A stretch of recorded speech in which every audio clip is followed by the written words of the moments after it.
ഗീത എന്ന് നമ്മളൊക്കെ കേട്ടിട്ടുണ്ട്.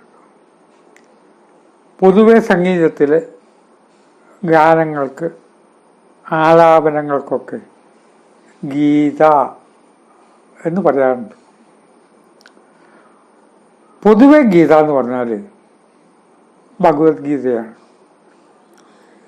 യുദ്ധത്തിന് തൊട്ടു മുമ്പ് കൃഷ്ണൻ അർജുനന് ഉപദേശിച്ചാണ് ഗീത. കൃഷ്ണൻ എന്ന് പറഞ്ഞാൽ ആകർഷിക്കുന്നവൻ. എല്ലാത്തിനെയും ആകർഷിക്കുന്ന വ്യക്തിക്ക് കൊടുക്കാൻ പറ്റൂ.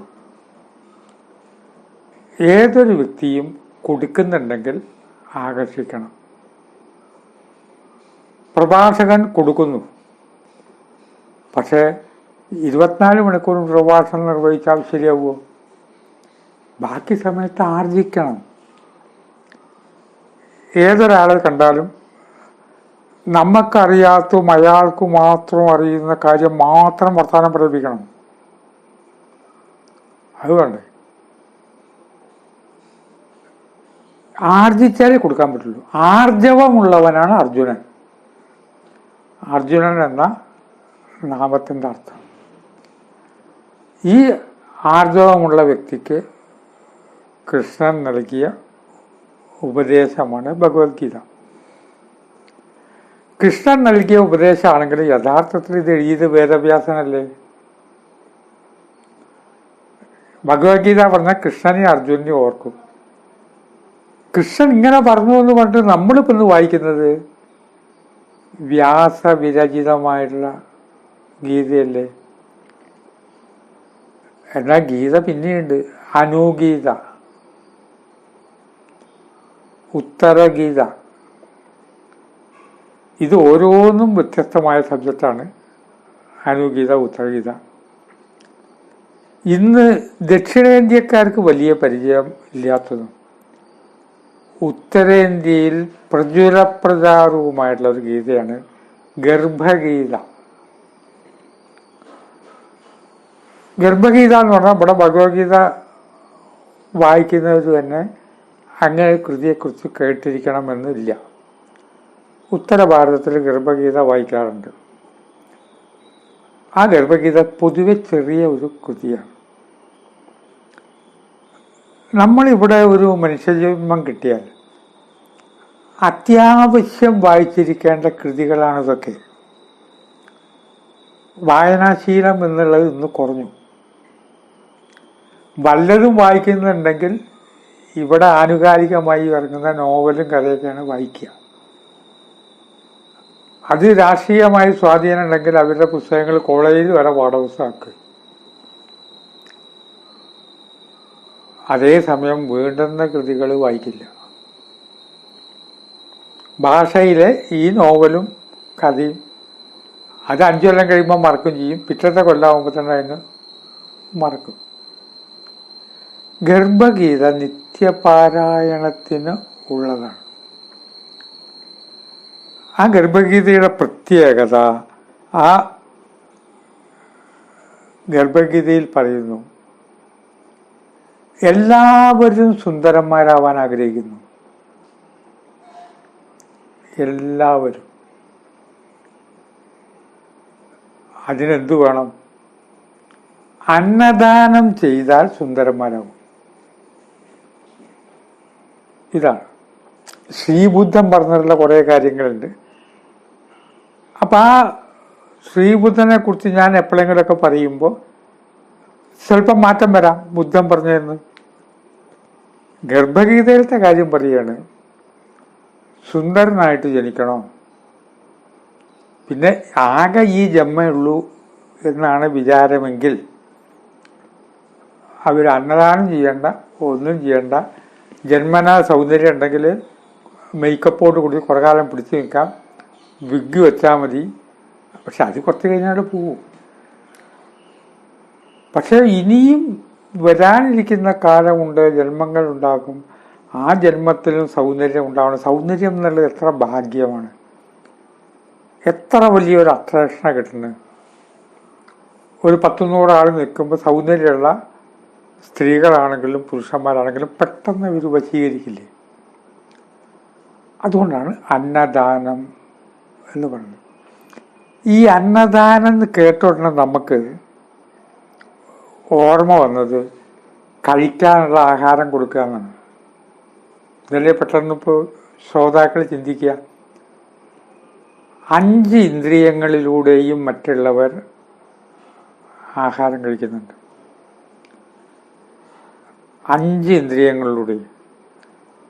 മധുരഭാഷണം ഇതിൻ്റെ ഒരു ഭാഗമാണ്. നെഗറ്റീവ് പറയില്ല, മധുരഭാഷണമാണ്, മധുരമുള്ളതാണ്. നാക്കിൽ മധുരമുള്ളവന് യാതൊരു പ്രശ്നവും ഇല്ല.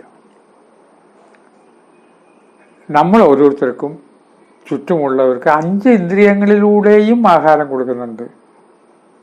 നല്ലത് ശ്രവിക്കാനുള്ള സാഹചര്യം ഉണ്ടാക്കുക. അവർ ജീവിതത്തിൽ ഉയർച്ച ഉണ്ടാവും, സുന്ദരന്മാരായിട്ട് ജനിക്കും. വിദ്യയെ ദാനം ചെയ്യുക. വിദ്യയെ ദാനം ചെയ്യുക എന്ന് പറഞ്ഞാൽ, നടന്നു വരുമ്പോൾ ഒരാൾ എതിരായിട്ട് വരണു. ആൾ ചോദിക്കുകയാണ്, തളിക്കുന്ന അമ്പലത്തിലേക്കുള്ള വഴി ഏതാ? ആ വഴി ഇതിലേ പോയാൽ മതി, തളിക്കുന്ന അമ്പലത്തിലെത്തും എന്ന് പറഞ്ഞു കൊടുക്കലൊരു വിദ്യയാണ്. വിദ്യാദാനം പ്രതിഫലമില്ലാതെ കൊടുക്കുന്ന വിദ്യയാണ്. തലക്കാവേരിക്കൊരു യാത്ര പോകുമ്പോൾ വഴി തെറ്റി. ആരോ പറഞ്ഞിരുന്നു കാട്ടാനയുടെ ശല്യം ഉണ്ടാവുന്നു. ആ വഴി തെറ്റിന് ഏത് റൂട്ടിൽ കൂടെ പോകേണ്ടതെന്ന് അറിയാൻ വേണ്ടി ആദിവാസികളുടെ ഒരു വീട്ടിലേക്ക് കയറി ചെന്നു. ആ കയറി ചെന്ന ഉടനെ കുടിക്കാൻ എന്താ വേണ്ടത് എന്ന് പറഞ്ഞ് സൽക്കരിച്ചു. വഴി പറഞ്ഞു തന്നു. കുറച്ച് വെള്ളം കുടിക്കുകയാണ് ചെയ്ത്. വെള്ളമൊക്കെ കുടിച്ചു. അവരോട് യാത്ര പറഞ്ഞിട്ട് പോയി. വഴി കൃത്യമായി പറഞ്ഞു തന്നാൽ അവർക്ക് ഒരു പ്രതിഫലവും കൊടുത്തില്ല. അപ്പോഴാണ് ഞാൻ വിളിച്ചത്, അതിൻ്റെ തലേ ദിവസം കോടാനകോടി സമ്പത്തുള്ള ഒരു ഡോക്ടർ ആ ഡോക്ടറെ അടുത്തൊരു കാര്യത്തിനായിട്ട് പോയി. അപ്പം അന്നത്തെ 100 രൂപയാണ് കൺസൾട്ടിങ് ഫീസ്. ഈ 100 രൂപ ആദ്യം കൊടുപ്പോൾ ഇത് വാങ്ങിയിട്ട് പെട്ടിയിലേക്ക് വെച്ചു. മാറ്റർ എന്താണെന്ന് മറന്നു. ഇതാദ്യം വാങ്ങി വെച്ചു. അദ്ദേഹം ചില അതിനെപ്പറ്റി ഡീറ്റെയിൽസ് ഇപ്പോൾ പ്രാധാന്യമില്ല. പ്രതിഫലം വാങ്ങിയിട്ടാണ് വിദ്യ തന്നത്, അറിവ്. ഇതല്ലാതെ സമൂഹത്തിന് ഗുണപ്പെടുന്ന രീതിയിൽ വിദ്യാദാനം ചെയ്തവർ പണ്ഡിതന്മാരായി ജനിക്കും. പണ്ഡിതന്മാർ നമ്മൾ പറയുന്നത് മുഴുവൻ പുസ്തകം വായിച്ച് പഠിച്ചവരല്ല. അവരുടെ ഓർമ്മയിൽ കൂടുതൽ കാര്യങ്ങൾ നിൽക്കുകയാണ്. അവർക്ക് കൂടുതൽ നിരീക്ഷണബോധം ഉണ്ടാവുകയാണ്. ആ നിരീക്ഷണബോധം ഉള്ളവനെയാണ് പണ്ഡിതൻ എന്ന് വിളിക്കുന്നത്. അവർ വിദ്യയെ ദാനം ചെയ്തുകൊണ്ടിരിക്കും. അവരെ നോക്കി ഇമിറ്റേറ്റ് ചെയ്യും ബാക്കിയുള്ളവർ. കൃഷ്ണൻ പറഞ്ഞതാണിത്, ഗർഭഗീതയിലുള്ളതാണ്. ഇനി മഹാന്മാരായ വ്യക്തികളുണ്ട്, അവർക്ക് വേണ്ടുന്ന സൗകര്യങ്ങൾ ചെയ്തു കൊടുക്കുക, അവരെ ശുശ്രൂഷിക്കുക. നല്ല സന്താനങ്ങൾ ജനിക്കും. പുരാണ കഥകളിൽ കാണാമല്ലോ, സജ്ജനങ്ങളെ വേണ്ടുന്ന രീതിയിൽ ആചരിച്ച് വേണ്ടുന്ന കാര്യം ചെയ്യുമ്പോൾ പല രാജാക്കന്മാരും രാജകുമാരിമാരെ ഇടപാട് ചെയ്യുക. രാജകുമാരിമാരാണ് ചെയ്യുക, അല്ലാതെ പരിചാരകരല്ല. ഒന്നാമത് ഈ മഹത്തായ വ്യക്തികൾ എന്ന് പറയുമ്പോൾ അവർക്ക് ഈ പറഞ്ഞ പോലെ കാര്യങ്ങളൊന്നും ഉണ്ടാവില്ല. വല്ലാത്ത കുറേ ആഹാരം കഴിക്കുക, അവരെ ശുശ്രൂഷിക്കുന്ന കാര്യം എങ്കിലും സ്വാമി വീടിനൊക്കെ ആയില്ലേ എന്ന് ചോദിക്കലാണ് ഉദ്ദേശിക്കുന്നത്. അത് ചെയ്യുമ്പോൾ ഉണ്ടാകുന്ന മക്കള്, സൽസന്താനങ്ങൾ ആയി മാറും. കാശി എന്ന വാരാണസി, അവിടെ ഉപാസന നടത്തിയവർ രാജകുലത്തിൽ ജനിക്കും. ഇന്ന് ഈ രാജകുലം എന്നൊക്കെ കേൾക്കുമ്പോൾ നമ്മൾ എന്തോ വിചാരിച്ചിരിക്കുകയാണ്. രാജകുലം എന്ന് കേട്ടാൽ എന്തോ വലിയ കുലമാണ്, ഇപ്പം രാജാക്കന്മാരില്ലല്ലോ എന്നല്ല. സജ്ജനങ്ങളുള്ള കുടുംബത്തിൽ ജനിക്കുക. എത്രയോ പേർക്ക് അതിന് കഴിയാറില്ല. വളരെ കുറച്ച് പേർക്ക് അതിന് കഴിയുള്ളൂ. സജ്ജനങ്ങളുള്ള കുടുംബത്തിൽ. അപ്പോൾ വളരെ കുട്ടിക്കാലത്ത് മുതൽക്ക് ഗീത വായിക്കുക, ഉപനിഷത്തുകൾ വായിക്കുക, ഏതൊന്നും വായിക്കുക, പഠിക്കുക, ഉപാസന തുടങ്ങുക. എനിക്കെൻ്റെ ജീവിതത്തിലുള്ള ദുഃഖങ്ങളിലൊന്നാണ് കുറച്ച് വൈകിട്ടാണ് ഉപാസന തുടങ്ങിയത്. കുറച്ച് വൈകിപ്പോയി. അതിപ്പോൾ കുറ്റം ആരെയും ഞാൻ പറയുന്നില്ല. അതിൻ്റെ പ്രാധാന്യം അന്ന് മുതൽക്കേ ജീവിതത്തിൽ ഇത് അനുഷ്ഠിക്കാനായിട്ട് കഴിഞ്ഞുള്ളൂ. അപ്പോൾ കാശി എന്ന് പറഞ്ഞാൽ വാരാണസിയാണ്. കാശിക്കുന്ത് എന്ന പ്രകാശം എന്നാണ് അതിനർത്ഥം. എനിക്ക് കാശി സുപരിചിതമാണ്. കാശി പോയി താമസിച്ചൊരു നോവൽ എഴുതിയിട്ടുണ്ട്. ആ നോവലിൻ്റെ പേരാണ് കാശി എന്ന്. അവിടെ പോയിട്ട് ഉപാസിച്ചാൽ സജ്ജനങ്ങളുടെ കുലത്തിൽ ജനിക്കുക, അതൊരു ഭാഗ്യമാണ്. ജീവിതം മുഴുവൻ കള്ളക്കണക്ക് എഴുതുക. കള്ളക്കണക്ക് എഴുതുമ്പോൾ കള്ളക്കണക്ക് എഴുത്താണ് എൻ്റെ പണിയെന്ന് ആരും പറയില്ല. കൺസൾട്ടിങ് എന്നല്ല ഇപ്പോഴത്തെ വാക്ക്. കൺസൾട്ടിങ് ഏജൻസി, PR നാഥൻ ആൻഡ് അസോസിയേറ്റ്സ് എന്നൊക്കെയാണ് എഴുതി വയ്ക്കുക. സംഭവം എന്താ വെച്ചാൽ കള്ളക്കണക്ക് എഴുതുന്നത്. ആ കള്ളക്കണക്ക് എഴുതുന്നവർക്ക് പിന്നത്തെ ജന്മം നായയായിട്ട് ജനിക്കും. കല്ലേറ് വരെയും കിട്ടും. നായയുടെ ശ്രേഷ്ഠ ജന്മമാണ് എന്ന് പറഞ്ഞിട്ട് എൻ്റെ കാസറ്റ് ചിലപ്പോൾ ഇനി പറയൂട്ടോ, അത് വേറെ കാര്യമേ. നിർഗുണ പരബ്രഹ്മമാണ്, അതിനെ അത് വേറെ വിഷയം. ഇത് ഗർഭഗീതയിൽ ഭഗവാൻ അർജുനന് ഉപദേശം കൊടുക്കുമ്പോൾ ഇവിടെ നായ എന്ന് പറഞ്ഞാൽ ഈ 4 കാലിലെ നായ മാത്രമല്ല, കല്ലേറ് കൊള്ളുന്ന ജനപ്രീതി കിട്ടാത്ത ജീവിതം എന്ന അർത്ഥമാണ് വരുന്നത്. കടം വാങ്ങി മടക്കി കൊടുക്കാതിരുന്നാൽ അവർ വിഭാര്യനായിട്ട് മാറും. ഭാര്യ മരിക്കും. ഇത് നമ്മൾ സാധാരണ യുക്തി കൊണ്ട് ഇങ്ങനെ ചിന്തിച്ചാൽ ഉത്തരം കിട്ടില്ല. വിഭാര്യനാവാൻ്റെ കടം വാങ്ങിയിട്ട് മടക്കി കൊടുക്കാതിരിക്കുമ്പോൾ ഇഷ്ടം പോലെ കാശ് കയ്യിൽ വരികയല്ലേ, ഒരു കല്യാണം കൂടി കഴിച്ചൂടെ? ഇങ്ങനെയൊക്കെ ചിന്തിച്ചാൽ ശരിയാവില്ല. വിഭാര്യനാകുന്നതിൻ്റെ പിന്നിലെ പാപങ്ങളെക്കുറിച്ച് പറയുമ്പോൾ പറയുന്ന കാര്യമാണ് ഇത്.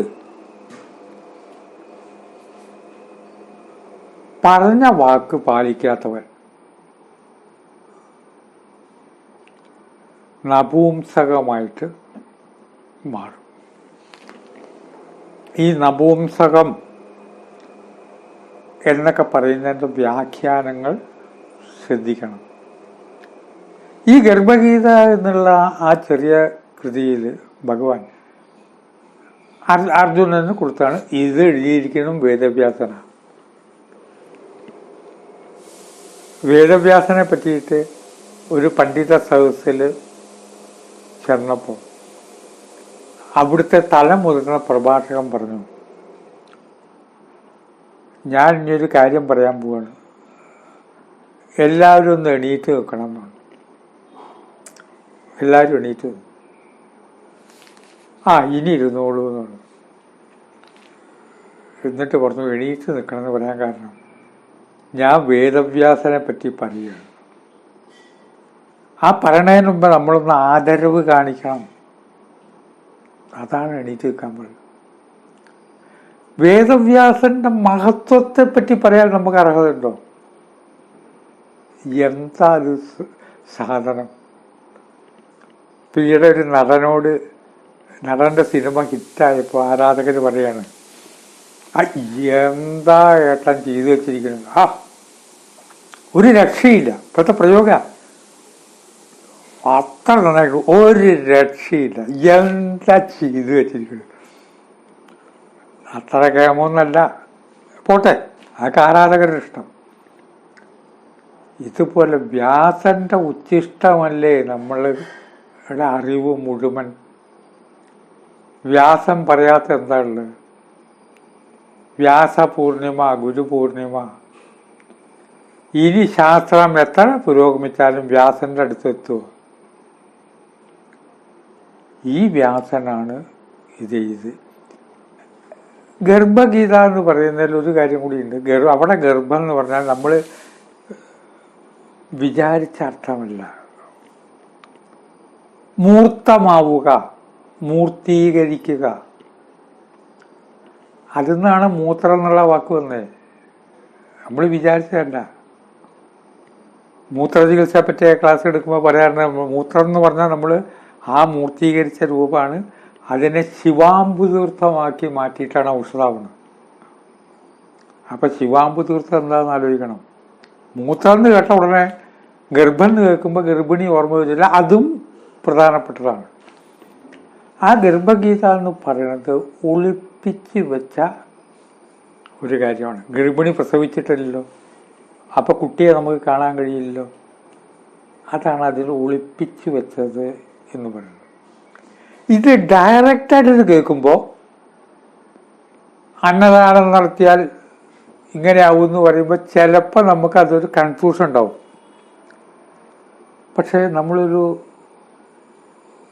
വ്യാസനെ കുറിച്ച് പറയുമ്പോൾ എണീറ്റ് നിൽക്കണം എന്ന് പറഞ്ഞ മാതിരി ഇതേമാതിരിയുള്ള കൃതികൾ വായിക്കുമ്പോൾ നമ്മൾ ഒരുങ്ങണം.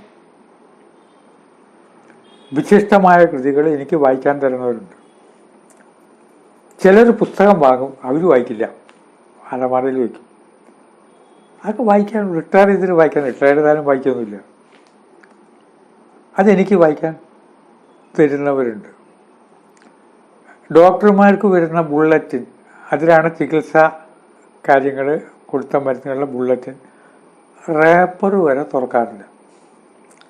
ഏതായാലും ശരി, എൻ്റെ സുഹൃത്തുക്കളായ ഡോക്ടർമാർ ഇതെല്ലാം കൂടി കെട്ടാടിക്കി തരും, നിങ്ങൾ കൊണ്ടുപോയിക്കോളി, മേശ ഒഴിഞ്ഞല്ലോ. ഞാൻ അക്ഷരം പ്രതി വായിക്കും ഏതൊക്കെ രോഗം എങ്ങനെ വന്നു, ഏത് മരുന്നാണ് കൊടുത്തതെന്ന്. ആയുർവേദത്തിലുണ്ട്, അലോപ്പതിയിലൊക്കെ. വായിക്കുന്നവർ ഒന്ന് ഒരുങ്ങണം. ചെറിയ പുസ്തകമാണ് ഗർഭവിത എന്നുള്ളത്, തിരക്കിട്ട് വായിക്കാൻ ശരിയാവില്ല. നമ്മൾ ബാക്കി തിരക്കുകൾ വായിച്ച് മാറ്റി വെച്ച് ഇരുന്ന് വായിക്കേണ്ട കൃതിയാണ്. അങ്ങനെ വായിക്കുമ്പോൾ ഇതിൻ്റെ അർത്ഥങ്ങൾ കൂടുതൽ നമ്മളിലേക്ക് വരുമെന്ന് ചിന്തിച്ച് ഗർഭഗീത വായിക്കാൻ ആഹ്വാനം ചെയ്തുകൊണ്ട് വാക്കുകൾ ഉപസംഹരിക്കുന്നു. നമസ്കാരം.